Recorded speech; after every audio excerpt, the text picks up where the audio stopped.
Hello friends, नमस्कार। तो आज की इस वीडियो में हम लोग जो है आरआरबी एनटीपीसी का जो परीक्षा भी होने वाला है 2025 में, उससे रिलेटेड जीके और जीएस के 15 इंपॉर्टेंट सवाल को करने वाले हैं। ये हमारा आज का क्लास 4 है। अगर यदि आपने अभी तक क्लास 1 से लेकर के 3 तक नहीं देखा है तो उसको आप देख लीजिएगा, क्योंकि देखिए फ्रेंड्स, अभी आपका जो है बहुत ही इंपॉर्टेंट टाइम चल रहा है। आप जितना प्रश्न को पढ़ेंगे, जितना रिवीजन करेंगे, आपके लिए उतना ही बढ़िया है। ठीक है, तो इसमें सारे सिलेक्टेड प्रश्न हम लोग देखने वाले हैं। तो चलिए हम लोग शुरू कर लेते हैं पहला प्रश्न से।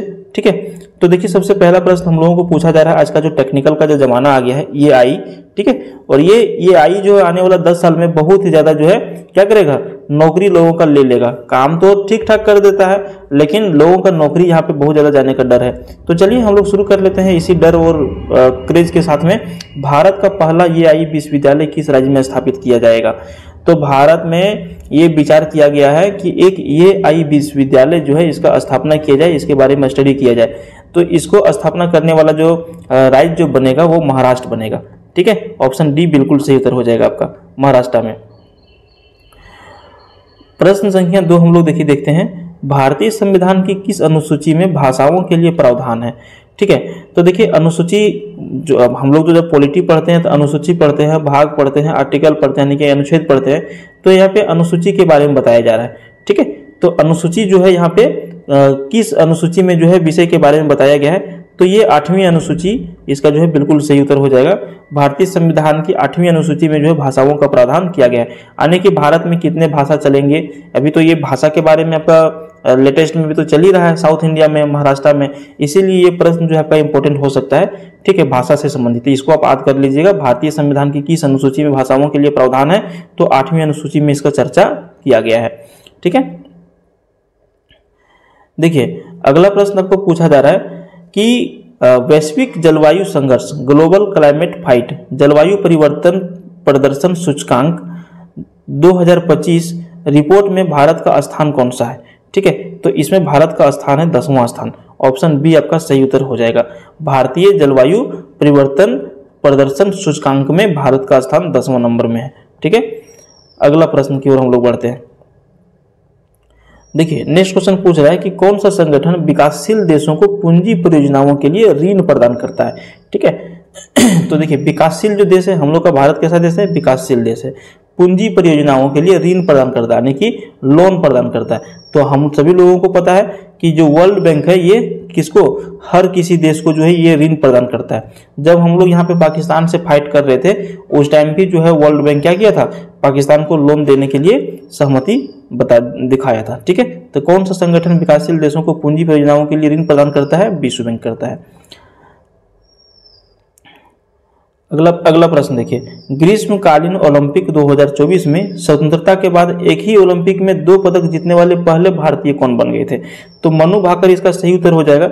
मनु भाकर ऐसे व्यक्ति हैं जो ग्रीष्मकालीन ओलंपिक 2024 में स्वतंत्रता के बाद एक ही ओलंपिक में 2 पदक ये जीत लिए थे। इनका आंसर क्या हो जाएगा? मनु भाकर। प्रश्न संख्या 6 में देखिए पूछ रहा है कि भारत में रेल बजट को सामान्य बजट के साथ किस वर्ष से मिला दिया गया? पहले क्या होता था ना कि रेल बजट जो है अलग चर्चा किया जाता था, बताया जाता था, और सामान्य बजट का दिन जो है अलग रहता था। लेकिन ये जो है 2017 में, ठीक है, ये क्या है 2017 में जो है इसको एक साथ में मिला दिया गया। जब बजट पारित होता है तो रेलवे का भी सेम एक ही दिन में इसका भी पारित हो जाता है। तो भारत में रेल बजट को सामान्य बजट के साथ किस वर्ष में मिला दिया गया? 2017 ईस्वी में। 7 नंबर प्रश्न देखिए, वंदे भारत ट्रेन को पहली बार किस मार्ग पर शुरू किया गया था? तो सही उत्तर हो जाएगा नई दिल्ली वाराणसी।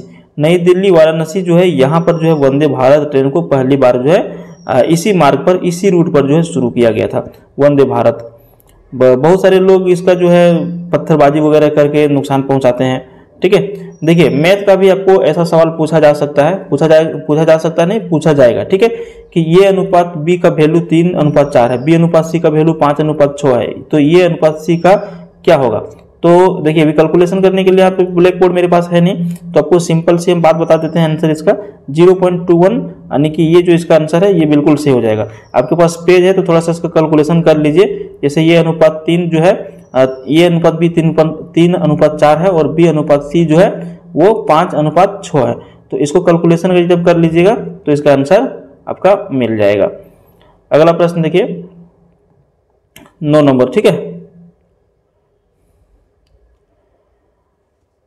भारत में राष्ट्रीय विज्ञान दिवस कब मनाया जाता है? सही उत्तर क्या हो जाएगा? 28 फरवरी को प्रत्येक वर्ष भारत में राष्ट्रीय विज्ञान दिवस मनाया जाता है, ठीक है। तो अगला प्रश्न हम लोग 10 नंबर देखते हैं। निम्नलिखित में से कौन सा ग्रह सौर मंडल का सबसे बड़ा ग्रह है? तो सही उत्तर इसका क्या हो जाएगा? बृहस्पति ग्रह जो है ये सौर मंडल का सबसे बड़ा ग्रह है, ठीक है। चलिए प्रश्न संख्या 11, यहाँ पे आपको पूछा जा रहा है कि भारत का राष्ट्रीय ध्वज किसने डिजाइन किया था? तो इसका सही उत्तर हो जाएगा पिंगली वेंकैया। देखिए अभी 15 अगस्त आने वाला है, ठीक है, और 15 अगस्त आने वाला है इसलिए प्रश्न आपका इंपॉर्टेंट हो सकता है क्योंकि परीक्षा का टाइम भी अभी क्या है, यही आपका है। तो भारत का राष्ट्रीय ध्वज से आपको प्रश्न पूछा जा सकता है कि भारत का राष्ट्रीय ध्वज जो है किसने डिजाइन किया था? पिंगली वेंकैया ने। भारतीय राष्ट्रीय ध्वज का जो अनुपात होता है वो कितना अनुपात होता है? तो ये होता है 3:2। 3 फीट लंबा रहेगा तो 2 फीट चौड़ा रहेगा, इस तरह से, समझे? तो ध्यान में इसको भी आप रखिएगा। अगला प्रश्न देखिए,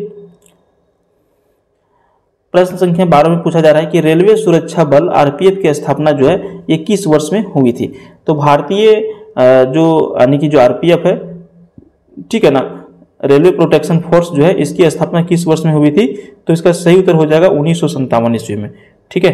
1957 ईस्वी में आरपीएफ की स्थापना हुआ था। ये भी बहुत अच्छा जॉब है, अगर यदि आप लोग लेना चाहते हैं तो इसको भी भर के ले सकते हैं। यदि एक रेलगाड़ी 60 किलोमीटर प्रति घंटा की गति से चल रही है तो वह 180 किलोमीटर की दूरी कितने समय में तय करेगी? बहुत ही सिंपल सवाल है। एक रेलगाड़ी जो है 60 किलोमीटर प्रति घंटा, यानी 1 घंटा में 60 मिनट है और 1 घंटा में ये 60 किलोमीटर भी चल लेता है, तो 1 मिनट में 1 किलोमीटर, ठीक है। तो वह जो है 180 किलोमीटर की दूरी कितने समय में तय कर लेगी? तो 180 किलोमीटर की दूरी जो है कितने मिनट में तय कर लेगी? 180 मिनट में। 180 भागा डिवाइडेड बाय 60, तो हम 3 से काट देंगे इसको, 3 घंटा हो गया। सही उत्तर कितना हो जाएगा? 3 घंटा में, ठीक है। भारत का राष्ट्रीय खेल कौन सा है? तो भारत का राष्ट्रीय खेल जो है हॉकी है, लेकिन दुर्भाग्य ऐसा है कि भारत का राष्ट्रीय खेल हॉकी को लोग ज़्यादा पसंद नहीं करते हैं, यहाँ पे क्रिकेट को लोग ज़्यादा पसंद करते हैं, जबकि भारत का हमारा राष्ट्रीय खेल क्या है? हॉकी है। पाकिस्तान का भी राष्ट्रीय खेल क्या है? हॉकी है, ठीक है। चलिए नेक्स्ट क्वेश्चन हम लोग देखते हैं। निम्नलिखित में से कौन सी नदी भारत की सबसे लंबी नदी है? ठीक है, तो भारत की जो सबसे लंबी नदी है वो आपका गंगा नदी हो जाएगा, ठीक है। 2525 किलोमीटर इसका जो है दूरी बताया जाता है। कहीं पे आपको 2500 भी दिखता है, कहीं पे आपको 2525 मिलेगा। तो दोनों ऑप्शन एक साथ में नहीं रहेगा, ये रहेगा तो ये मार दीजिएगा, ये रहेगा तो ये मार दीजिएगा। सबसे चौड़ी नदी की बात करें तो ब्रह्मपुत्र नदी सबसे चौड़ी नदी है, ठीक है। तो इसको भी आप ध्यान में रखिएगा। इस वीडियो में इतना ही, मिलते हैं फिर किसी दूसरे वीडियो में, तब तक के लिए बाय। जय हिंद, जय भारत। चैनल को सब्सक्राइब जरूर करिएगा, वीडियो को लाइक करिएगा। Thank you.